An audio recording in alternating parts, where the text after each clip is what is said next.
부르심을 받은 사람 무엇으로 살아갈까? 부르심을 받은 사람 무엇으로 살아갈까라는 제목으로 하나님 말씀 함께 나누도록 하겠습니다.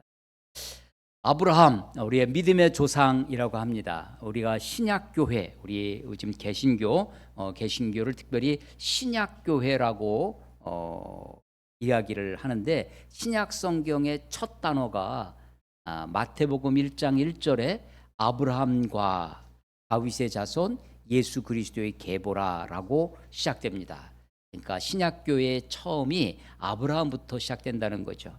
물론 우리가 혈통적으로는 아브라함의 자손이 아닐 것입니다. 유대인들, 이스라엘 사람들이 아브라함의 혈통적 후손이라고 하겠죠. 그러나 로마서에 있는 것처럼 우리가 믿음으로 아브라함의 자손 되었느니라라고 하십니다. 믿음의 조상 아브라함, 창세기의 역사 중에 소위 창세기 이야기의 분수령, 산이 이렇게 있으면 양쪽으로 물을 나누잖아요. 물을 나누는 게 분수, 나눌 분째 물을 나누는 거죠. 산이 있으면 섞이지 않잖아요. 아브라함이 바로 창세기의 분수령과 같은 그런 사람입니다. 그 이전에 우리가 아브라함 이야기가 11장 후반부에서부터 12장의 본격적인 아브라함 이야기가 나오는데, 아브라함 이전과 아브라함 이후 이야기를 나눕니다. 아브라함 이전의 이야기, 하나님 세상을 창조하신 이야기, 인간이 타락하고 범죄함으로 그 낙원에서 에덴에서 추방된 이야기, 그 추방된 인류가 가인과 아벨의 형제 살인부터 시작해가지고 온갖 죄악이 관영해졌다. 죄악이 가득해서 하나님이 홍수로 심판하시는데 다 죽습니다. 그런데 노아와 그의 가족들, 노아와 그의 아내, 세 아들과 세 며느리, 노아의 8 식구만 구원을 받죠. 그래서 그 8 식구를 통해서 새로운 인류, 신인류가 시작되어집니다. 그런데 노아 이후의 세대에도 노아의 세 아들 셈, 함, 야벳, 이 세 아들로부터 해서 인류가 퍼져나와도 그 홍수의 심판을 경험했음에도 불구하고 인간의 본질이 변하지 않죠. 그래서 여전히 그 세상이 죄악으로 가득한 세상이 되고, 이 노아 홍수 이후의 사람들은 생각하기에 다시는 이 물로 홍수로 죽임을 당하는 것을 면하자라고 생각을 해서, 물이 아무리 차도 살아남을 길은 뭐냐면 높은 데 올라가는 것입니다. 그래서 우리가 탑을 쌓기 시작하면, 우리가 높은데 하늘에 닿도록 이름하여 그것이 바벨탑이죠. 그런데 그렇게 높은 데 올라갈 뿐만 아니라 그들의 마음의 본성에 뭐가 있었냐면, 마치 뱀이 하와를 유혹할 때 네가 하나님과 같이 되어 라고 하는 것처럼, 바벨탑을 쌓을 때는 누가 유혹해서가 아니라 스스로 자가 발전돼서 우리가 우리 이름을 내고 높이 하늘에 다 이르자라고, 그 교만한 마음, 하늘에 닿고자 하는 마음.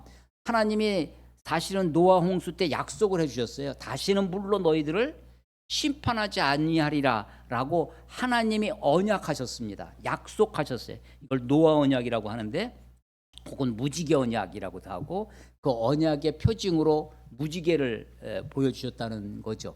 무지개 언약이라고 하는 노아의 언약의 내용이 뭐냐면, 다시는 물로 너희들을 다 죽이는 그런 심판을 하지 않겠다고 약속해 주셨어요. 근데 인간들은 그 약속을 믿지 못하는 거죠. 언제 우리가 또 물로 죽을지 모르니까 탑을 쌓자. 하나님이 그걸 와서 보시고, 저들이 저렇게 하는 것은 이유가 하나 있다. 그렇게 할 수 있는 근거가 뭐냐면, 저들이 언어가 하나다, 민족이 하나다. 그래서 언어를 혼잡게 합니다. 말이 안 통하게 해요. 말이 안 통하면요, 한 집에 살아도 남남인 거 아시죠? 말이 안 통해요. 그 바벨탑에서 언어가 혼잡, 이게 바벨의 뜻입니다. 바벨의 뜻이 뭐라고요? 혼잡이에요. 말이 서로 말이 달라서 대화가 안 돼요.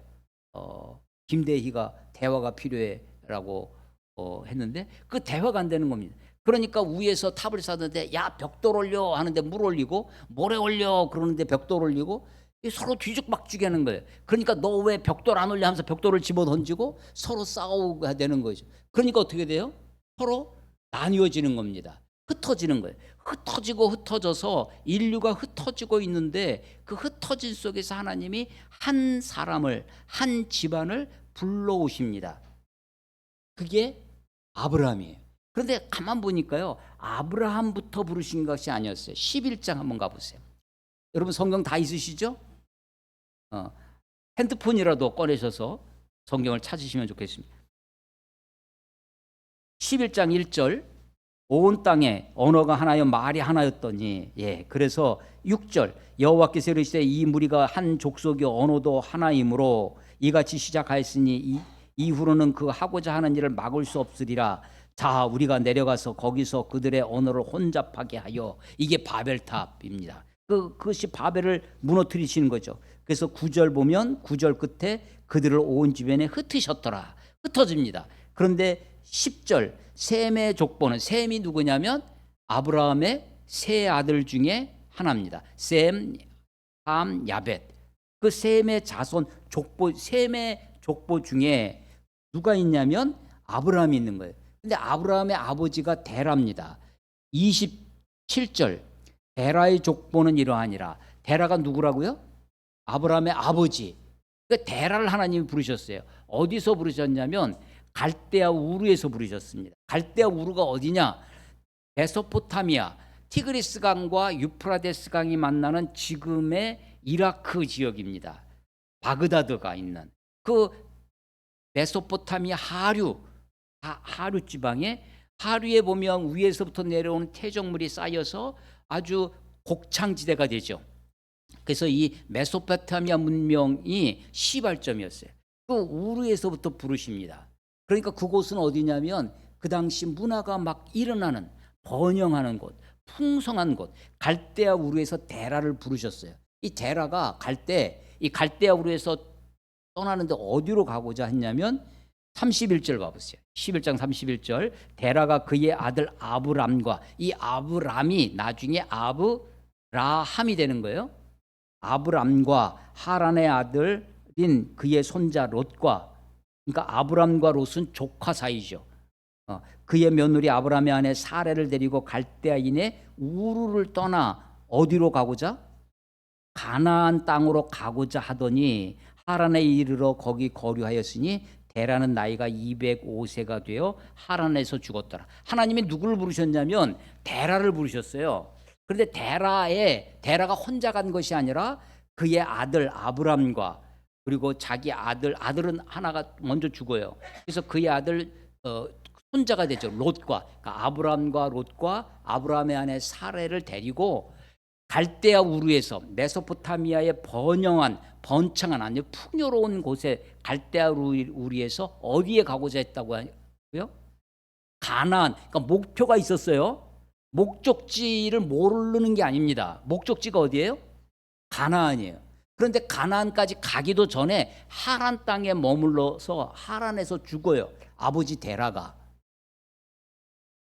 그 다음에 아버지 데라가 죽은 다음에 하나님이 아브라함을 부르십니다. 12장 1절, 여호와께서 아브라함에게 이르시되, 하나님 아브라함을 부르시는 거예요. 아브라함 너는 너의 고향과 친척과 아비집을 떠나 내가 내게 보여줄 땅으로 가라. 보여줄 땅, 그게 어디냐면 가나안이에요. 히브리서의 기자는 히브리서 11장 8절에 뭐라고 하냐면, 믿음으로 아브라함은 부르심을 받을 때에 장래 유업을 받을 땅으로 나아갈새 갈 바를 알지 못하고 나아갔으며, 히브리 기자는 뭐라고 했냐면 갈 바를 알지 못하고. 그런데 지금 아브라함이 갈 곳, 목적지를 알았어요, 몰랐어요? 목적지가 어디라고요? 가나안, 알았습니다. 그래서 12장 5절에 보시면 아브라함이 그의 아내 사레와 조카 롯과 하란에서 모은 모든 소유와 얻은 사람을 이끌고 가나안 땅으로 가려고 떠나서 마침내 가나안 땅에 들어갔더라. 가나안 땅으로 가려고 떠나서 어딜 떠났냐면 하란을 떠났어요. 그래서 마침내 어디에 도착했어요? 가나안으로 갈 걸 알았어요, 몰랐어요? 알았습니다. 그런데 히브리 기자는 뭐라고 그랬어요? 히브리서는 아브라함이 갈 바를 알지 못했다고 그래요. 히브리 기자가 히브리서에서, 제가 히브리 기자할 때 그 신문 기자, 방송 기자가 아니라 쓴 사람을, 히브리서를 쓴 기록한 사람, 히브리서의 기자, 히브리서를 쓴 사람은 뭐라고, 왜 그렇게 말한다고요? 히브리서를 누가 썼는지 모르니까. 근데 누군가 쓴 사람이 있잖아요. 그러니까 히브리 기자가 이렇게 표현을 하는 겁니다. 그러니까 히브리서의 저자. 왜 저자라고 안 그럴까요? 왜 히브리서의 저자라고 안 하고 히브리서의 기자, 히브리서의 기자라고 할까요? 이 성경의 저자는 누구예요? 하나님이에요. 이것을 기록한 사람이 있어요, 없어요? 사람이 있어요. 그러니까 다 사람이 있었어. 그래서 사람이 있었는데 사람의 책이라고 안 하고 우리가 하나님의 책이라고 그래요. 그래서 성경의 저자는 하나님이고 이 성경을 기록한 사람은 기자고, 이렇게 표현을 하는 거예요. 시시콜콜한 것까지. 시시콜콜하진 않죠. 예. 예, 아주 쉬운, 아주 기본적인 것 같은데 기본적인 것을 우리가 잘 모를 때도 있고 건너뛸 때도 있습니다. 히브리서의 기자가, 히브리서를 기록한 사람이 아브라함이 갈 바를 알지 못하고 갔다는 거예요. 그런데 창세기를 읽어보니까 우리 어때요? 데라에서부터, 그의 아버지 데라에서부터 가나안으로 가려고 했다고 하고, 아브라함도 12장에서 가나안에 가려고 하란을 떠나 가나안에 마침내 가나안에 도착했다고 그렇게 기록하고 있는 겁니다. 그러면 히브리서의 그 기자가 갈 바를 알지 못했다 했을 때 그 알지 못한 건 뭐냐? 어디로 가야 할지, 목적지 가나안을 모르는 게 아니었어요. 뭘 모르는 것이었냐면 왜 가야 하는지, 왜 가나안을 가야 하는지. 아니 지금 가나안에서 갈대아 우르로 간다면, 야, 갈대아 우르는 아주 번창한 곳이고 거기는 문화적으로 풍성한 곳이니까 야, 빨리 가야 돼. 우리가 40년 전 50년 전 전쟁 끝나고 막 그럴 때 야, 어떻게 이제 미국에 좀 갔으면 하고 싶었던 적이 있어요. 미국에 이민 가는 것이 그게 로망이고 꿈이었던 적이 있었습니다. 왜 그래요? 이 땅은 척박하고 그냥 무인지경의 그런 곳이고 그곳은 번창한 곳이니까. 그런데 지금 반대로 된 거예요. 갈대아 우르에서 잘 먹고 잘 사는데, 여호수아서에 보면요, 여호수아 24장에 보면 여호수아가 마지막 죽을 때 유언한 말이 있어요. 그러니까 아브라함보다 굉장히 후대 사람입니다. 약 한 500년 정도 후대 사람인데, 모세가 출애굽한 그 이스라엘 백성들을 가나안으로 들어가도록 해준 사람이 여호수아예요. 그 여호수아가 죽을 때 유언하면서 우리 조상 아브라함을 얘기하는 거예요. 우리 조상 아브라함이 그의 아버지 데라 때 저 강 건너에서 다른 신을 섬기고 있을 때 하나님이 그들을 불러내서 이곳에 오게 했다라고 얘기합니다. 그러니까 데라의 아버지, 아브라함의 아버지 데라가 직업이 뭐였어요? 우상을 만들어서 파는 사람이었어요. 그래서 하나님이 데라를 어디서 부르냐면 그 번창한 풍요로운 메소포타미아의 그 문명의 발생지, 그곳에서 부를 때, 그곳에서 불러내서 어디로 가고 있는 거냐면 척박한 땅, 가나안 땅으로. 그런데 거기서 더 내려가면 어디가 되냐면 이집트가 됩니다. 나일강 문명이 일어나는 그 메소포타미아 문명과 이집트 문명 사이에, 그 사이 길에 지금 가나안 땅이 있는 거예요. 작은 땅입니다. 물론 나중에 가면 그 약속이 있는 그 땅을 미화해서, 그 하나님의 약속이 있기 때문에 프라미스랜드, 약속의 땅이잖아요. 그 약속의 땅이 정말 좋은 땅이라고, 그런 의미에, 그렇죠, 젖과 꿀이 흐르는 땅. 근데 거기 가도 아무리 뒤져봐도 허니가 흐르지는 않습니다. 거기에 젖이 흐르잖아요. 밀크와 허니, 그야말로 밀크와 허니라고 젖과 꿀이라고 되어 있지만 젖과 꿀이 있지는 않아요. 그래서 그 젖과 꿀이 도대체 뭐냐, 그게 무슨 감람나무 열매의 풍성한 그걸 얘기하는 것이다, 여러 가지 설이 있지만 예, 여하간 그 표현은 그 문학적인 그 얻고 젖과 꿀이 흐르는 땅이라는 거는 하나님의 언약의 땅, 약속이 있는 땅에 대한 아주 좋은 땅이다라고 하는 의미에서 붙여준 말이죠. 자, 지금 가나안으로 가고자 했어요. 가나안 목적지는 알고 있었습니다. 그런데 왜 가야 하는지, 우리가 그 험한 땅에 가야 돼. 아니, 심지어는 그 땅에 무주공산, 주인이 없는 빈 땅이었냐면 그것도 아니에요. 그 가나안에 이미 살고 있는 사람들이 있었어요. 그래서 지금도 이스라엘 땅에, 이스라엘의 뭐 가자 지구에 지금 막 그 전쟁, 일방적인 전쟁이지만 그런 것이 벌어지고 있는 것은 그 땅에 원주민들이 있었기 때문이죠. 그 지역을 우리가 팔레스틴이라고 하는데 그게 블레셋이라는 말입니다. 그래서 그 블레셋이 오기도 전이었어요. 사실은 블레셋도 저 에게에서부터 해양 문명에서 온 민족들이 차지한 거죠. 그래서 그 블레셋이 오기 전에 그 가나안 땅에 소위 가나안 일곱 족속이라고 우리가 부르는 여러 족속들이 그 땅에 있었어요. 거주민이 있었습니다. 6절 보시면 12장 6절 보면 아브라함이 그 땅을 지나 세겜 땅 모래 상수리 나무에 이르니 그때 가나안 사람이 그 땅에 거주하고 있었습니다. 자, 아니 그 가나안이 번영한 풍요로운 아주 잘 나가는 곳도 아니에요. 빈 무주공산도 아니었습니다. 그런데 하나님이 그 가나안으로 가라고 하시는 거예요. 왜 가야 하는지, 무엇 때문에 가는지, 무엇을 위해서 가라고 하는지 그것을 갈 바를 모르는 거예요.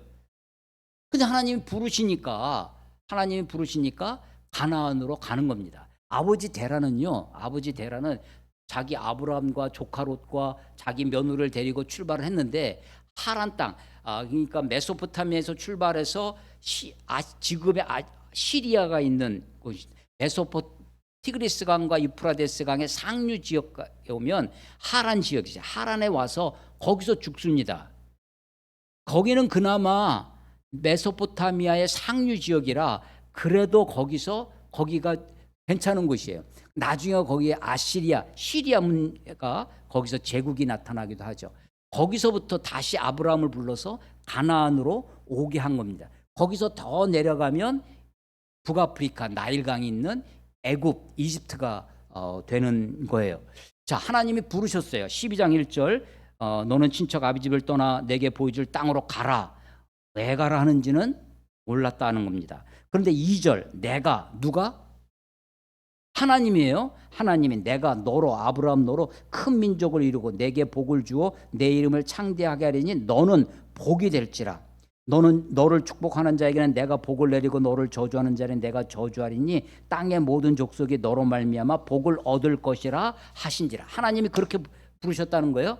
하나님이 아브라함에게 이렇게 말씀하지 않으셨어요. 너는 큰 민족을 이루어라.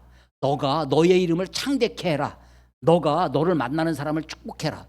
너가 너를 저주하는 놈들은 다 저주해라. 아브라함에게 너는 이렇게 해라. 너는 이렇게 해라라고 명령하신 것이 아니에요. 이것은 하나님의 의지입니다. I will, 영어 우리 옛날 우리 중학교 영어에서 말하는 화자의 의지예요. 말하는 사람의 의지입니다. 내가 이렇게 하겠다는 거예요. 누가 하겠다는 거예요? 하나님이 하시겠다는 거예요. 아브라함은 그냥 따라만 가면 되는 거예요. 아브라함은 순종만 해서 거기서 살면 되는 거예요. 내가 너로 큰 민족을 이루게 하겠다. 내가 너의 이름을 창대하게 하겠다. 내가 너를 축복하는 사람은 내가 그 사람을 축복해 줄게. 내가 너를 저주하는 놈이 있으면 내가 그 놈을 저주해 줄게.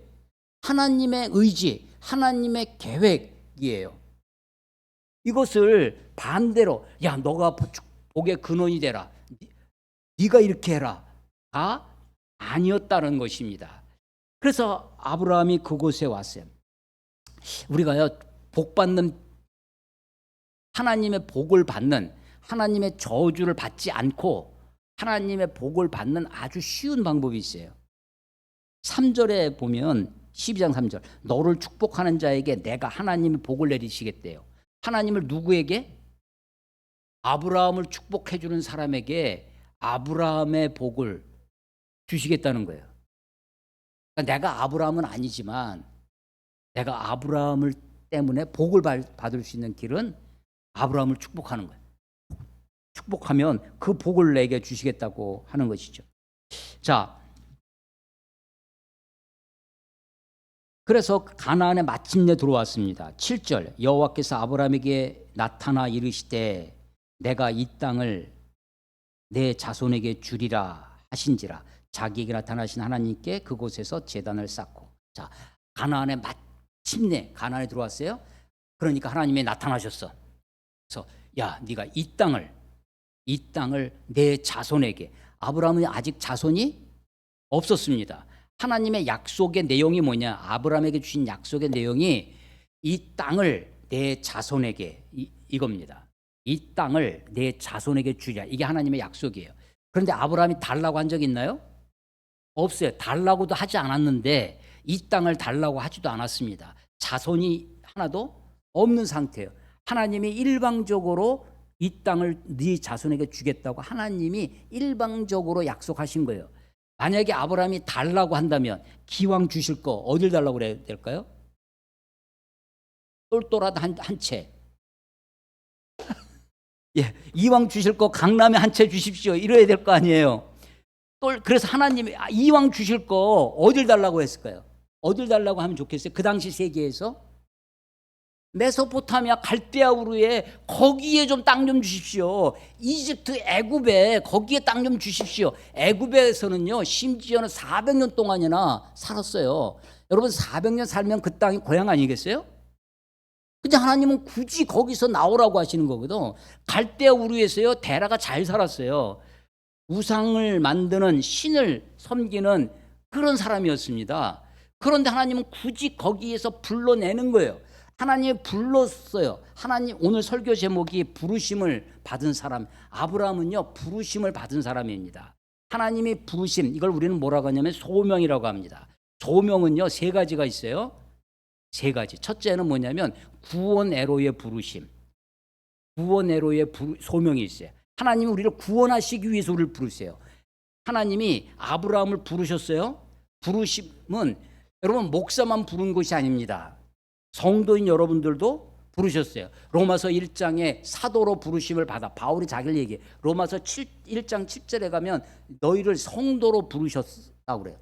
그것은 아주 일관됩니다. 고린도전서 1장에도 가면 1장 1절에 사도로 부르신 바울. 2절에 가면 너희를 성도로 부르사. 다 부르셔요. 우리는 다 부르심이 있어야 주님 앞에 나아갑니다. 하나님이 우리를 부르셔야 우리가 하나님을 부를 수가 있어요.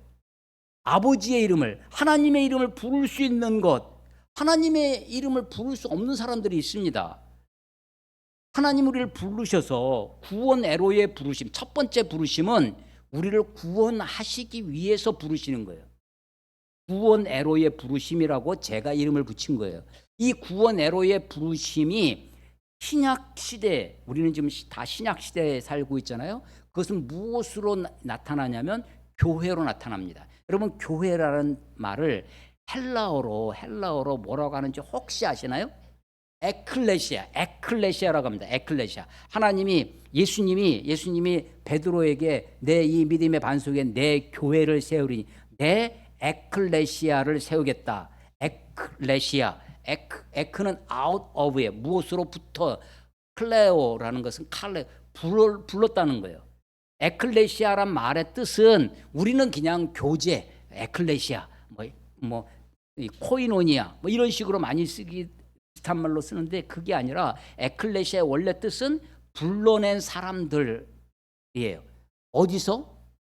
세상에서 불러낸 사람들이 에클레시아 교회예요.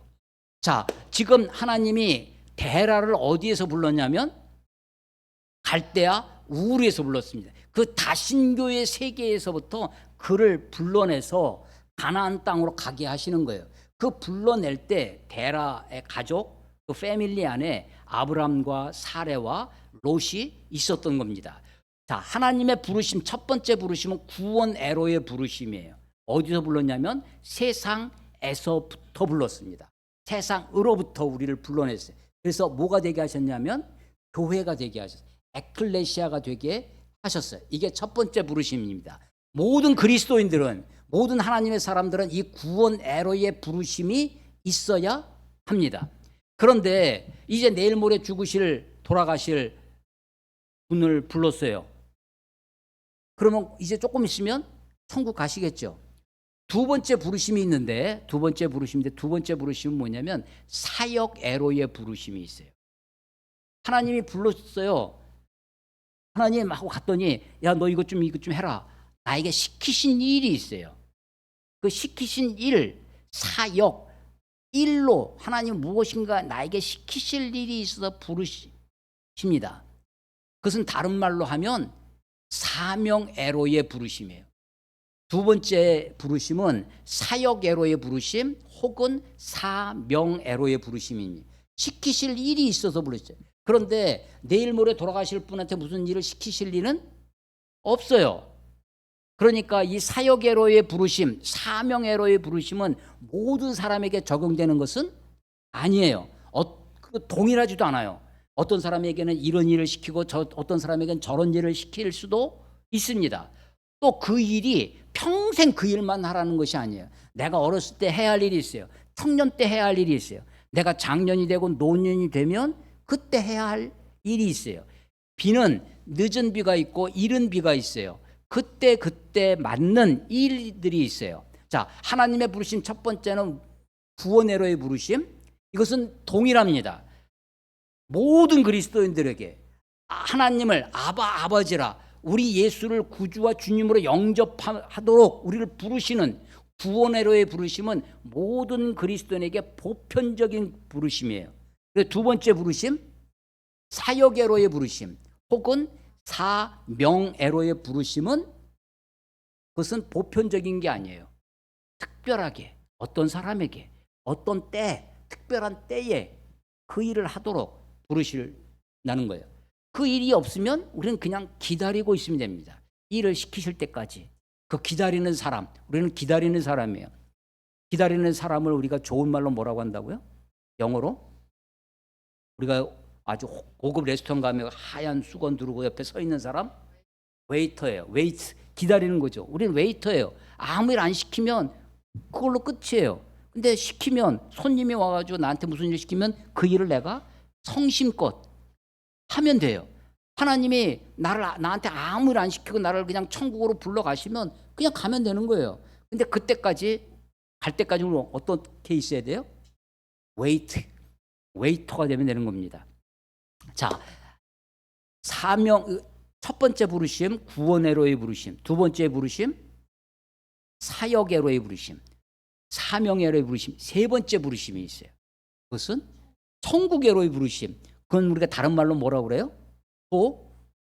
도천이라고 합니다. 도천이라고. 그거는 모든 사람에게 동일하게 하나님이 부르실 것입니다. 그것을 피할 사람은 아무도 없습니다. 그래서 첫 번째 부르심, 구원에로의 부르심, 그 소명에서부터 우리는 소천까지 세 번째 부르심 사이에 어딘가에 있게 되는 것입니다. 자, 하나님이 아브라함을 부르셨어요. 아브라함 이전에 누구를 먼저 불렀다고요? 그의 아버지 데라를 불렀습니다. 그런데 데라는 미적되다가 어디서? 하란 땅에서 주저 하다가 가나안까지 가지 못하고 죽었습니다. 그래서 그 하나님의 부르심에 응답한 사람이 누구냐? 아브라함이에요. 그래서 너의 본토 친척 아비집을 떠나 내가 너에게 보여줄 땅으로 가라 합니다. 왜 가야 하는지, 무엇을 위해 가는지 사명은 알 수 없었어요. 갈 바를 알지 못하지만 그 부르심에 응답해서 순종하며 가서 마침내 가나안 땅에 왔습니다. 가나안 땅에 왔더니 그 땅이 이렇게 좋은 땅이에요? 좋은 땅이 아니었습니다. 그 땅이 좋은 땅이었으면 강대국이 차지하고 있었을 거예요. 그 땅이 빈 땅이에요? 빈 땅도 아니었습니다. 그래서 자 7절에 그럼에도 불구하고 하나님 그 땅을, 내가 이 땅을 내 자손에게 주리라고 약속하셨어요. 하나님 달라고도 하지 않았는데 하나님이 일방적으로 주신 첫 약속입니다. 자기에게 나타나신, 그렇지만 아브라함은 자기에게 나타나신 여호와께 그곳에 제단을 쌓았어요. 그리고서는 8절 거기가 어디예요? 하나님이 주겠다고 한 그 땅. 거기에서 베델 동쪽 산으로 옮겨 장막을 치니 서쪽은 베델이요 동쪽은 아이라. 그러니까 베델과 아이가 어린 아이, 그 아이가 아니라 지명이에요. 땅 이름입니다. 베델과 아이 사이에서 그가 그곳에서 여호와께 제단을 쌓고 여호와의 이름을 부르더니 점점 남방으로 옮겨갔더라. 남방으로, 남쪽 지방이죠. 이 남방이 우리 쉽게 남쪽에 있다 해서 남방이라고도 하지만 영어 성경을 읽어보시면 네게브예요. 네게브로 옮겨갔더라. 그런데 그 네게브가 3장 1절에 나와요. 네게브로 올라가니. 왜 여기서는 남방이라고 하고 저기서는 네게브, 똑같은 지역. 영어 성경은 다 네게브입니다. 둘 다 네게브예요. 근데 우리말 성경만 여기는 남방이고 저기는 네게브로 돼. 자, 보세요. 지금 마침내 가나안에 왔는데 하나님이 이 땅을 내 자손에게 주리라 약속도 주셨어요. 그래서 아브라함이 그곳에 제단을 쌓아. 그런데 가만 보니까 그 땅이 그렇게 좋은 땅도 아니고 그 땅이 빈 땅도 아니니까 옮겨왔어요. 어디로? 베델과 아이 사이에 옮겨왔어요. 옮겨왔지만 그가 그곳에서 제단을 쌓았다는 거예요. 그리고 또 좀 더 내려와서 남방에 왔어요. 네게브라는 곳으로 옮겨옵니다. 지금 마침내 가나안에 와 놓고서도 아브라함이 옮겨오고 합니다.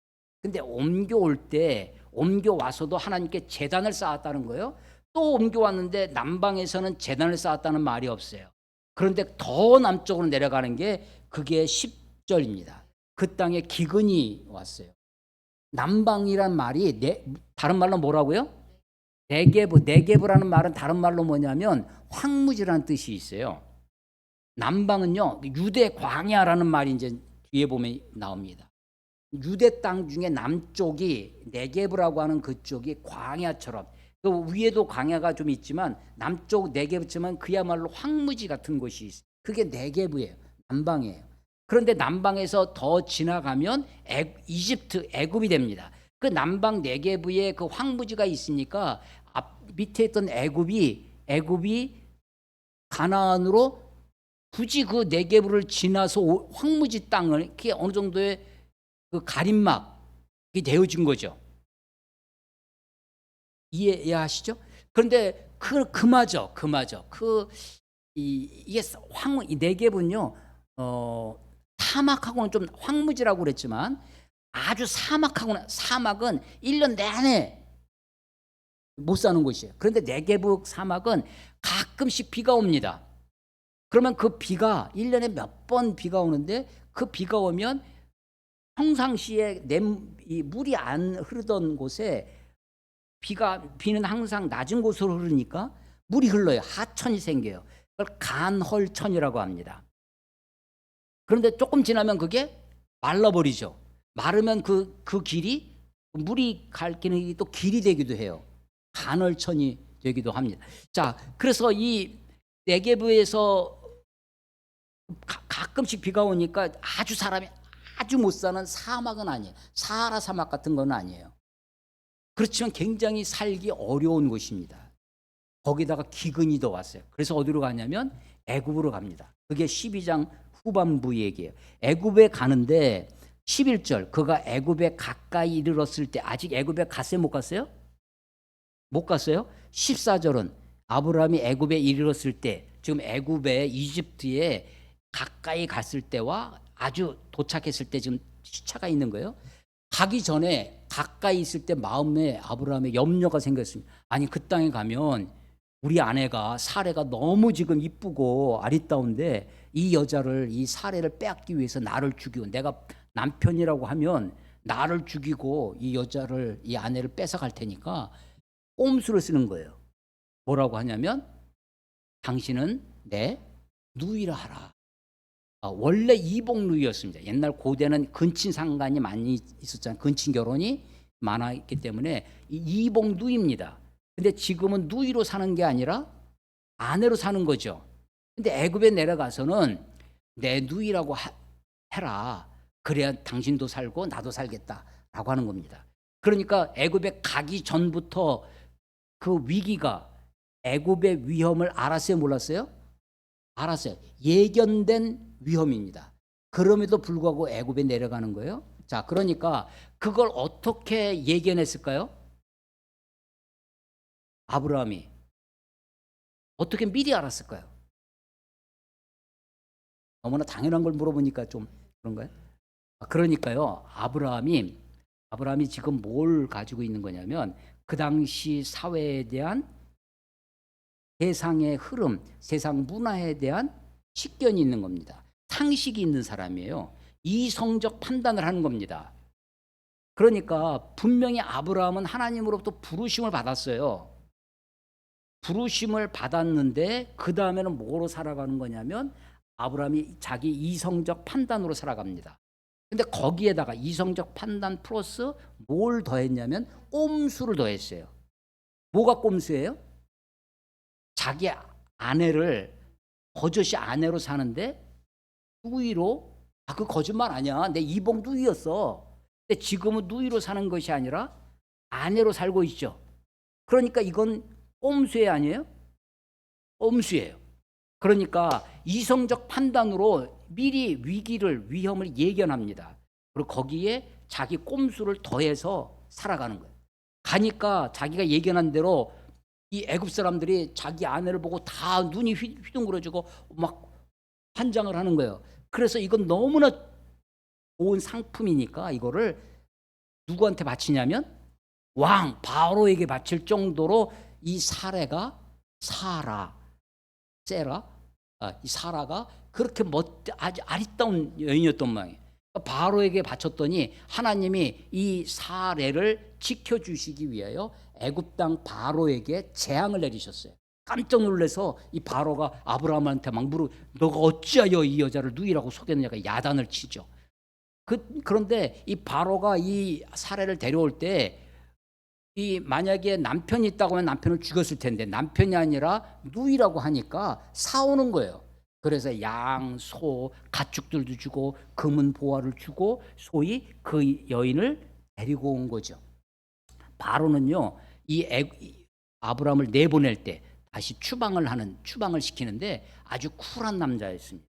그래서 줬던 거 제가 결혼 주례를 여러 번 하면서 파혼하는 것도 봤거든요. 그 예물 반지 줬던 거 어떻게 있어요? 다 돌려받습니다. 아파트를 같이 힘 모아 샀는데 결혼 2주 전에 파혼을 한 집이 있어요. 그걸 다 쪼개 가셔야 되잖아. 복잡한 문제가 벌어져요. 근데 이 바로는요, 그 여자를 범하지도 못했어. 재앙이 내리는 바람에. 그 줬던 거 다 가지고 가라고. 통 큰 남자입니다. 쿨한 남자. 누가 더 상식적인, 그 당시 문화 속에, 그 당시 세계관, 그 당시의 가치관 속에 누가 더 상식적인가요? 아브라함이 상식적인가요? 바로가 누가 더 예의 바른가요? 지금 그 지경이 된 거예요. 바로에게 야단을 받아. 네가 어찌하여. 왜 그 일이 벌어졌냐면 아브라함이 자기 하나님의 부르심을 받았어요. 오늘 설교 제목 잘 기억하세요. 부르심을 받은 사람이지만 하나님의 부르심을 따라 그 부르심이 임할 때까지 기다리고 사는 것이 아니라 마치 헤롯 왕 때에 동방의 박사들이 별을 보고 오다가 별이 안 보이니까 예루살렘에 가서 유대인의 왕위로 나신 이가 어디 계시냐 사람에게 물어봐요. 그러니까 하나님의 부르심 별 보고 왔지만 나중에는 자기 이성을 가지고 살아가죠. 지금 아브라함이 그런 거예요. 거기서 이제 강제 추방됩니다. 추방될 때 주었던 물건, 양, 소, 가축, 소유를 다 붙여서 이것 가져가라 해서 왔어요. 그래서 13장 1절이 시작되는 겁니다. 아브라함이 애굽에서 그의 아내와 모든 소유와 롯과 함께 네겝으로 올라가니. 그래서 아내와 모든 소유, 이 소유가 어디서 생긴 거예요? 물론 저 하란 땅에서부터 데리고 온 것도 있었어요. 그렇지만 애굽에서 바로 세상에서부터 우리가 소출이 생깁니다. 세상에서 소유가 생겨요. 교회는 돈을 쓰는 곳이죠. 그러니까 세상에서 돈을 벌어요. 세상에서 물질이 나와. 소유가 생겨요. 근데 이 소유가 우리들을 행복하게 해주는 것은 아닙니다. 소유가 필요해요. 물질이 필요해. 근데 나를 진정 행복하게 해주는 것은 소유가 아닙니다. 그 소유 때문에, 그 풍요로움 때문에 2절 아브라함에게 가축과 은과 금이 풍부하였더라. 풍부 때문에 문제가 생겨요. 아니 12장 10절에는 기근 때문에 문제가 생겼어요. 기근도 문제지만 풍요도 문제입니다. 가난도 어려움이지만 돈 많은 것도 어려움이에요. 그래서 안 할 걱정, 안 할 갈등, 그래서 이 풍요 때문에 갈등이 생겨요. 그래서 서로 싸웁니다. 5절 아브라함의 일행 롯도 양과 소와 장막이 있으므로 그 땅이 그들이 동거하기에 넉넉하지 못하였으니 이는 그들의 소유가 많아서 동거할 수 없었습니다. 조카의 목자들이 있고 아브라함의 목자들이 있는데 목자들끼리 싸우는 거예요. 미국과 소련이 큰 세력들이 붙으면 세상이 쪼개지고 나니까 소련의 하수인, 미국의 하수인들끼리 싸움을 붙이는 거죠. 옛날 전쟁이 그랬잖아요. 지금도 우크라이나 전쟁이 그런 건가요? 정확히는 잘 모르겠어요. 여하간 지금 아브라함의 목자와 롯의 목자가 목자들끼리 싸우는 거예요. 근데 이유는 뭐였냐면 이 소, 양들, 가축이 너무 많아서, 소유가 많아서 홍보 때문에 그렇습니다. 가만히 보니까요, 제가 40년 전, 50년 전 초등학교 시절에 단칸방에 산 적도 있어요. 단칸방에 6 식구들이, 우리 4남매였거든요. 한 방 하나에 6 식구들이 다 산 적도 그때요 잘 살았어요. 근데 이제 삶이 좀 넉넉해지고 이제 그러니까 다 한 사람씩 방 한 칸씩 다 있어야 돼. 형제들이 한 방에 모여 살다가 이제 좀 크면 다 각 방 있습니다. 그런데도 그래도 살기 어려워요, 한 집에. 그러니까 이제 나가 삽니다. 독립해서 사는 거죠. 풍요가 우리에게 행복을 보장해 주는 것은 아닙니다. 오히려 이 풍요가 갈등과 분쟁, 다툼, 미국이 좀 못 살아서 그린란드를 탐내는 것이 아니겠죠. 풍요로운 나라인데도 그러고 있는 것입니다. 그래서 이 갈등과 이 다툼 속에 7절 봐보세요. 그러므로 아브라함의 가축의 목자와 롯의 가축의 목자가 다투고 또 가나안 사람과 브리스 사람도 그 땅에 거주하였는지라. 지금 아브라함의 목자와 롯의 목자가 서로 다투고 있는데 그 뒤에도 뭐라고 붙여놨냐면 가나안 사람과 브리스 사람도 그 땅에 거주했대요. 창세기를 기록한 사람 왜 그걸 써놨냐면 그들이 싸우는 걸 아브라함과 조카 롯 한 집안인데 한 형제인데 둘이 싸워. 그걸 누가 봐요? 가나안 사람들 다 보고 있어요. 지금 교회가 그래요. 교회끼리 막 싸워. 교회 안에서 서로 막 소송하고 막 하는 거를 세상이 다 보고 있어요. 세상이 교회가 지금 무슨 꼴인지를 세상이 다 보고 있어. 아브라함 집안이 지금 어떤 집안이 되고 콩가루 집안이 되고 있는 거를 그 가나안 사람들이 다 보고 있다는 거예요. 부끄러운 줄 알라는 거죠. 지금 창세기 기자는 지금 그렇게 쓰고 있는 겁니다. 8절 아브라함이 롯에게 이르되 우리는 한 친족이라 너나 너나 내 목자나 서로 다투게 하지 말자. 내 앞에 온 땅이 있지 아니하냐? 나를 떠나가라. 내가 좌하면 나는 우하고 내가 우하면 나는 좌하리라. 아브라함이 제안을 했다는 겁니다. 아브라함이 소위 대리 전쟁, 자기 목자와 롯의 목자가 서로 싸우고 있는 곳에서 다투지 말자. 아브라함은 평화주의자입니다. 그렇지만 아브라함의 평화주의는 무조건적인 평화는 아닙니다. 나중에 14장에 가면 그 다음 장에 가면 롯이 소돔으로 간 롯이 사로잡혀서 간 적이 있어요. 그걸 가가지고 자기 식솔들 318명을 데리고 와서 싸워서 그를 데리고 구해온 적이 있습니다. 그러니까 아브라함은 무조건적인 평화주의자는 아닙니다. 선택적 평화주의자. 아브라함은 아브라함 나름대로의 판단 기준, 선악을 구별하는 마음이 있는 거죠. 그러나 지금 너와 나는 아브라함이 롯에게는 너와 나는 한 형제가 아니냐, 한 친족이 아니냐. 그래서 이 관계를 깨지 말자는 거예요. 근데 이 관계를 깨지만 우리가 형제니까 어떻게든지 함께 살자 하고 붙들고 있는 것이 아니라 일정한 거리를 두자. 거리 두기. 그래서 이건 단절이 아닙니다. 아브라함의 제안은 단절이 아니에요. 이제 다시는 너 호적에서 파가. 다시는 내 눈에 흙이 들어가기 전까지 너를 보지도 않을 거야 하고 잘라내는 게 아니에요. 나를 떠나라라고 했지만 아브라함이요 롯에게 위험이 닥치니까 위험을 무릅쓰고 가서 구해옵니다. 그러니까 이건 단절이 아니에요. 이것은 무조건적인 평화주의가 아니라 선택적 평화주의고 아브라함이 생각하는 정의, 의 그리고 소중한 관계, 어떤 관계? 너와 나는 한 친족이 아니냐라고 하는 그 관계를 지혜롭게 지켜가기 위해서 하는 거였다라고 하는 것입니다. 그래서 아브라함은요 갈등 회피형, 요즘 이제 심리학에서 많이들 상담하기서도 아마 그런 얘기할 텐데 갈등을 어떻게 해결할 것이냐, 갈등을 우리가 아브라함은 갈등을 직면하는 사람이었습니다. 갈등을 회피하거나 도망치는 사람이 아니었어요. 갈등 앞에 지혜롭게 제안을 합니다. 나를 떠나가라. 그런데 이것이 단절이 아니라 일정한 거리두기였다라고 하는 거죠. 그리고 여기에는요 자기 희생이 있습니다. 너가 먼저 선택해라. 네가 좌하면 나는 우하겠다. 네가 우하면 나는 좌하겠다. 그래서 이것이요 삶을 능동적으로 주도적으로 아주 적극적으로 살면서도 한편으로는 나에게 주어진 삶을 순응하는 수용적이고 수동적인 삶이 있어요. 자, 넌 나를 떠나가라 했죠? 주도적입니다. 능동적으로 사는 거예요. 그런데 네가 먼저 선택해라. 내가 능동적으로 선택권을 양보해요. 네가 선택하면 네가 오른쪽을 선택하든 나는 그것을 받아들이마. 수용적입니다. 그래서 모든 게 다 능동적이라서 자기 마음대로 다 해버려. 다 결정해. 독재죠. 폭군입니다. 아브라함은 폭군이 아니에요. 독재가 아닙니다. 아브라함은 굉장히 삶을 주도적으로 살지만 그 삶 속에 주도적이면서도 수용적이에요. 자기에게 주어진 삶을 그대로 받아들여요. 그리고 선택권을 남에게 양도하는 희생적입니다.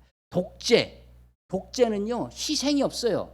강압이고 자기가 결정해서 이 독선적인 사람, 독재의 특징이 그런 거죠. 자기 이익 앞에 남의 손해를 강요합니다. 그런데 아브라함은 그렇게 하지 않죠. 자기 희생적이에요. 주도적이면서도 그 주도적인 것이 자기 마음대로 내 이익을 추구하는 것이 아니라 관계를 지키기 위해서 그렇게 하고 있다라고 하는 것입니다. 그랬더니 롯이 딱 보니까 눈을 들어 보니까 동쪽에 소돔 땅이 있는 곳에 보니까 아주 물이 넉넉했어요. 10절에 보면 요단 지역을 바라본즉 소알까지 온 땅에 물이 넉넉하니 여호와께서 소돔과 고모라를 멸하시기, 소돔과 고모라가 불이 내려가지고 유황불로 다 멸한다는 이야기는 아시죠? 멸하시기 전이었으므로 여호와의 동산 같고 애굽 땅과 같았더라. 너무 좋았다는 거예요. 여호와의 동산 같대요. 애굽 땅과 같았대. 애굽 땅은 조금 전에 애굽에서 올라왔잖아요. 조금 전에 보고 왔어. 너무 좋은 곳이야. 애굽의 풍요, 애굽의 번영을 보고 왔어요. 여호와의 동산은 어떻게 알았을까요? 여호와의 동산을 롯이 가본 적이 없죠. 가본 적이 없지만 여호와의 동산은 너무나 좋을 것이라는 생각이 있는 거예요. 자, 야 여기가 천국 같아.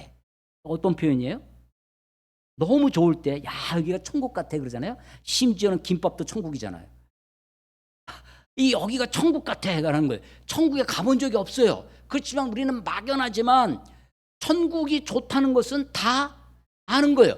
여호와의 동산 같고. 그런데 지금 요단 동편을 보니까 이 소돔이 포함되어 있는 거기 보니까 야 이거 천국 같아. 이 말을 뭐라고 한 거예요? 여호와의 동산 같고. 내가 경험해보지, 이걸 내가 경험적 지혜만 있는 것이 아니라 경험 이전의 지혜가 있어요. 선험적인 지혜가 있어요. 그래서 여호와의 동산 같고 내가 경험한 것도 있어. 애굽 땅 같아. 그랬던 거예요. 그런데 헷갈리는 거예요 지금. 뭐가 헷갈리냐? 사실은요 소돔은 13절에 소돔 사람은 여호와 앞에 악하고 큰 죄악이 있는 곳이야. 그런데도 그걸 분별을 못해요. 분별을 못해가지고 여호와의 동산 같고. 그래서 왜 이렇게 되느냐? 왜 이런 헷갈림이 있느냐? 왜 이런 착각이 있느냐 하면 소돔이 아직 소돔과 고모라가 멸하시기 전이었기 때문에 그렇습니다. 하나님의 심판 전에는요, 잘 살고 잘 먹고 막 높은 지위를 얻고 하는 사람, 야, 하나님의 은혜로 저 사람이 은혜 받아서, 하나님 축복 받아서 저 사람 저렇게 높이 된 거야. 하나님의 은혜로 저 사람이 저렇게 부자가 된 거야. 하나님의 은혜인지 그게 악인지 구별이 잘 가지 않습니다. 하나님의 심판 전에는 마지막 때, 추수 때까지는 이게 알곡인지 쭉정인지 구별이 잘 하지 않을 거예요.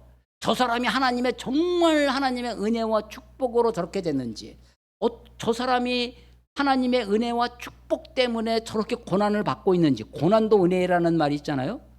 우리가 그거를 잘 구별이 안 될 겁니다. 소돔이 멸하기 전이었기 때문에 그래요. 하나님의 심판 때가 되면, 종말 때가 되면 그게 정말 하나님의 은혜인지 그게 그 사람의 죄악인지 구별되어질 것입니다. 롯이 헷갈렸어요. 롯이 착각하고 있는 것입니다. 그건 자기 나름대로 이 풍요와 번영, 여호와의 동산 같다라고 미워합니다. 하나님의 은혜로, 하나님의 축복으로 그렇게 다 자기의 삶을 미워하고 살아가는 것이죠. 롯이 떠나갔어요. 그러니까 당연히 남은 곳 가나안 땅이 남습니다. 롯의 눈에도 가나안 땅은 좋은 땅이 아니에요? 좋지 않았던 땅입니다. 아브라함은 가나안 땅에 주저앉게 되어졌어요. 내가 선택한 것이 아니에요.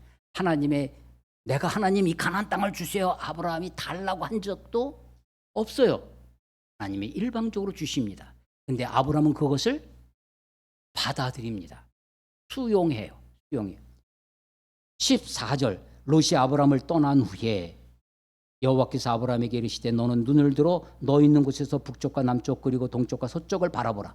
보이는 땅을 내가 너와 내 자손에게 주리니 영원히 이리라. 땅을 주겠다고 또 약속해 주세요. 아브라함이요, 애굽은요 어떤 위기였냐면 부르심을 받은 사람에게 세속화의 위기입니다. 내가 동방 박사들이 별을 보고 출발을 했어. 그런데도 사람들에게 물어봐. 유대인의 왕으로 나신 어디 계시냐 했던 것처럼 하나님의 부르심을 받아서 갈대아 우르를 떠나 하란 땅, 그래도 괜찮은 하란 땅을 떠나서 가나안에 왔어요. 왔지만 못 살겠어. 그러니까 애굽에 내려가. 애굽의 풍요와 번영, 애굽의 그 강폭함, 애굽의 바로 왕, 그야말로 피라미드 세 세계예요. 높은 자가 있어요. 그래서 그런 계단식, 그런 하야키식이 이런 수직적인 지배와 피지배의 사회 속에서 살아가. 그런 문화 속에 그 세속화의 위기에 빠지는 것이 그 애굽의 위기예요. 우리는 정말 하나님께 부르심을 받아서 출발을 해. 그런데 목사를 10년, 20년 하는데 세상 사람들과 똑같아집니다. 똑같은 방식으로 목회하고 똑같은 방식으로 살아가요. 그게 세속화의 위기가 있어요. 그런데 하나님이 다시 애굽에서 불러서 어디로 오냐면 13장 1절에 네겝으로 옮기는 거예요. 네겝이라고 굳이 그래서 우리말 번역하는 사람이 이걸 몰라서 앞에는 남방이라고 하고, 남방은 약간 중립적 언어예요. 남쪽 방에. 근데 네겝이라는 것은 황무지라는 거예요.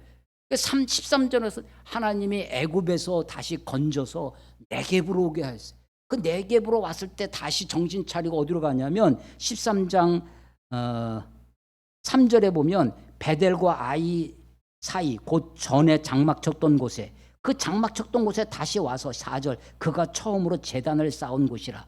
그가 뭐가 회복되냐면요, 제단이 회복됩니다. 네겝에 와서 다시 가나안에, 애굽의 번영 풍요로운 곳에 갔을 때는요 꼼수만 있지 하나님께 제단을 쌓았더라. 예배가 없어요. 그런데 다시 가나안에 왔을 때, 네겝을 거쳐서 이 가나안에 왔을 때 비로소 뭐가 회복돼요? 제단이 회복됩니다. 예배가 회복돼요. 하나님과의 관계가 회복돼요.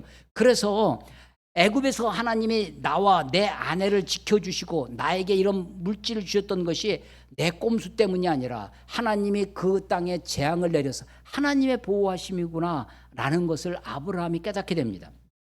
아브라함이요, 네가 좌하면 나는 우하고 네가 우하면 나는 좌리라고 하는 양보를 할 수 있었던 그 힘이, 마음의 힘이 어디서 오냐면 그 물이 넉넉한 그 땅을 포기하지 못했다면, 내가 사는 게 저 땅을 어떻게든지 내가 차지해야 돼, 내가 이것 아니면 못 살아 하고 그걸 부둥켜 쥐고 있으면요, 목숨 걸고 싸워야지.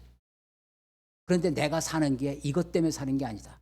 내가 사는 게 내가 사는 거는 하나님 때문에 사는 것이다 라는 삶의 지혜가, 경험이 있다면, 그 믿음이 있다면, 그래 나 이거 얼마든지 놓을 수 있어. 네가 선택해라. 나는 하나님이 어디로 인도하시든지 나는 그곳에서 하나님을 의지하고 살겠다는 거예요. 하나님은요, 미리 아브라함에게 언질해 주지 않으십니다. 언질 아세요? 언질? 이게 우리말 중에 무슨 질 하면 굉장히 나쁜 뜻이 돼요. 서방, 우리 서방님이야. 서방은 좋은데 서방 질 하면 또 나쁜 거잖아요. 도둑, 질. 그런데 언질, 말에도 언질이 있어요. 언질해 주는. 회사에서요, 승진 시절이 됐습니다. 승진 때가 됐는데 미리 사장님이 불러요. 야, 요번에 승진시켜 줄 테니까 너 요 프로젝트 한번 잘해봐라 라고 미리 언질해 주면요, 그 일을 어떻게 하겠어요? 그 사람이 목숨 걸고 하겠죠. 야, 너 이번에 저기 그 변방에 가서 한 1년만 고생하고 와라. 내가 다음에 내년에는 너 반드시 승진시켜 주마 라고 사장이 언질을 주면, 거기 갔을 때 야, 내가 좌천돼서 쫓겨와서 하면서 막 일을 갈면서 그러고 살겠어요? 사장님이 나를 밀어주고 내 뒷배가 있으니까 그 험악한 곳에 가서도 당당하고 최선을 때 열심히 살겠죠. 언질은 그런 효과가 있습니다.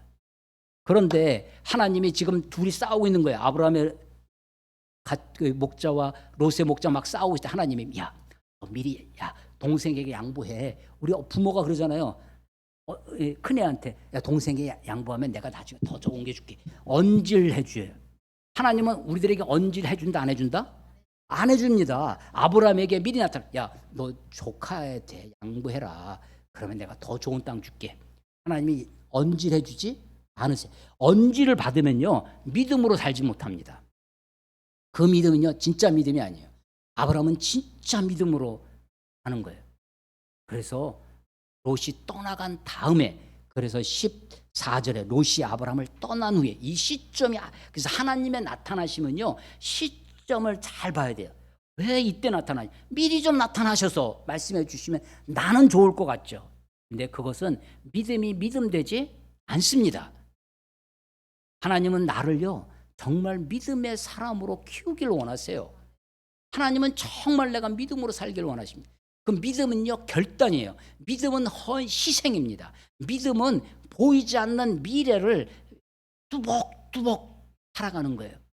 믿음은 내게 주어지는 것들을 내가 받아들이는 거예요. 그래서 그때 비로소 하나님이 이 땅을 너에게 주겠다고 약속해 주세요.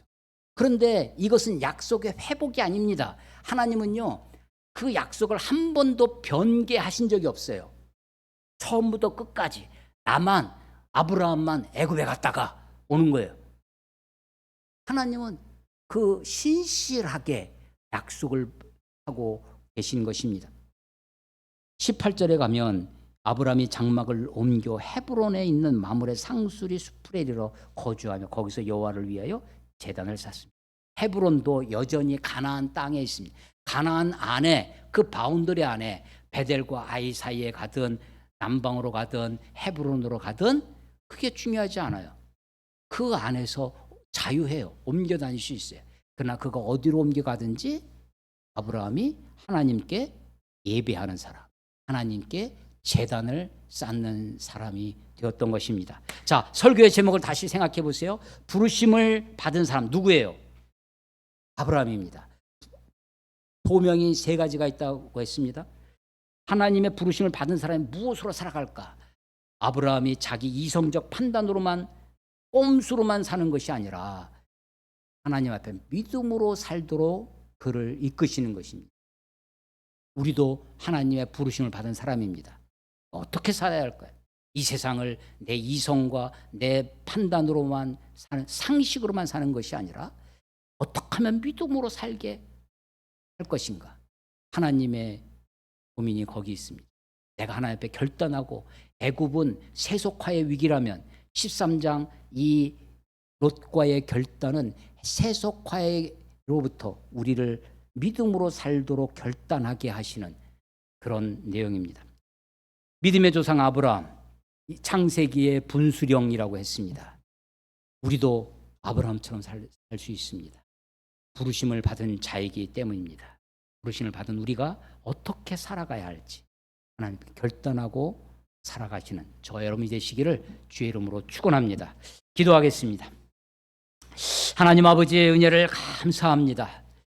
믿음의 조상 아브라함의 이야기를, 이건 아브라함이니까 당연히 치부하고 읽지 않고, 나라면, 나에게 이 말씀을 주신다면 나의 상황, 우리 시대에, 내 때에 이 말씀이 어떻게 살아서 역사하시는 하나님의 말씀으로 읽을 수 있을지 우리가 날마다 고민하며 하나님을 붙들고 말씀을 붙들고 살아가는 우리가 되게 하여 주시옵소서. 주님을 의지합니다. 주님을 찬양합니다. 예수님 이름으로 감사하며 기도드렸사옵나이다.